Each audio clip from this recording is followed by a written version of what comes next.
আপনার নামে কতগুলি সিম রেজিস্টার্ড রয়েছে আজকের এই ভিডিওটির মাধ্যমে আপনি এটাকে অবশ্যই চেক করার চেষ্টা করবেন। যদি আপনি লক্ষ্য করেন এমন নাম্বার যে নাম্বারটি আপনার নামে রেজিস্টার্ড রয়েছে কিন্তু সেটি আপনার কাছে নেই, তাহলে কিন্তু অবশ্যই সেটিকে আপনি রিপোর্ট করবেন। অন্যথায় যে নাম্বারটি আপনার কাছে রয়েছে মানে আপনার নামে রয়েছে কিন্তু আপনার কাছে নেই, সেটি অন্য কোনো ব্যক্তির কাছে রয়েছে, তাহলে কিন্তু তিনি অবশ্যই সেটিকে অপব্যবহার করার চেষ্টা করবে বা হয়তো করছে। তো এর জন্য আপনি অবশ্যই যে কোনো ব্রাউজারে সার্চ করে নেবেন টপকাপ অথবা সানচার্জ সার্চপি। সার্চ করে নেওয়ার পর প্রথম যে ওয়েবসাইট আপনি দেখতে পাবেন এই ওয়েবসাইটে ভিজিট করে নেবেন sanchez30.gov.in। তো আপনারা এই ওয়েবসাইটে ভিজিট করে নেওয়ার পর আপনাদের যে মোবাইল নাম্বার রয়েছে, যে মোবাইল নাম্বারের সাথে যে আইডি লিঙ্ক থাকবে, সেই যে আইডি নাম্বার থাকবে সেই আইডি নাম্বারের সাথে যতগুলি মোবাইল নাম্বার লিঙ্ক রয়েছে সেগুলি কিন্তু আপনি এখানে সহজেই কিন্তু পেয়ে যাবেন। ঠিক আছে, এই ক্ষেত্রে আপনার নামে যদি থাকে কোনো নাম্বার সিম থাকে, ঠিক আছে, সেটি কিন্তু অবশ্যই এখানে কিন্তু শো হবে।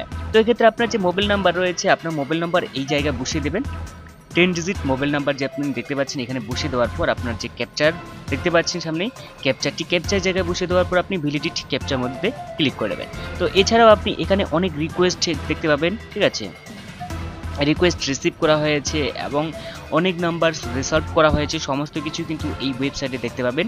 তো ক্যাপচার জায়গায় বসিয়ে দেওয়ার পর আমি ভ্যালিডিট ক্যাপচার মধ্যে ক্লিক করে নেব। যে মোবাইল নাম্বার দিয়েছি সেই মোবাইল নাম্বারে ওটিপি আসবে, ওটিপিটি বসিয়ে দেওয়ার পরই কিন্তু যে পরবর্তী স্টেপে আমি দেখতে পারবো যে আমার নামে কতগুলি সিম রয়েছে। ঠিক আছে, এবং যে নাম্বারটি রয়েছে সেই নাম্বারটি আদৌ আগে আমার ছিল কি না, ঠিক আছে, সমস্ত কিছুই কিন্তু এখানে আপনি দেখতে পারবেন। তো এই ক্ষেত্রে আপনি এখানে আমি যেটা লক্ষ্য করতে পারছি যে এই দুটি নাম্বারই কিন্তু আমারই। ঠিক আছে, আমি যদি মনে করি যে প্রথম যে নাম্বারটি রয়েছে এই নাম্বারটি আমার নয়, তো অতএব আমি নাম্বারটিকে টিক করব। টিক করে নেওয়ার পর নট মাই নাম্বার অপশনে টাচ করে নেওয়ার পর আমি সাবমিট মানে রিকোয়েস্ট রিপোর্ট যে অপশন রয়েছে রিপোর্ট অপশনে ক্লিক করে নেব। তো এই ক্ষেত্রে যে নাম্বারটি রয়েছে এই নাম্বারটি কিন্তু বন্ধ হয়ে যাবে। ঠিক আছে, অটোমেটিকই বন্ধ হয়ে যাবে।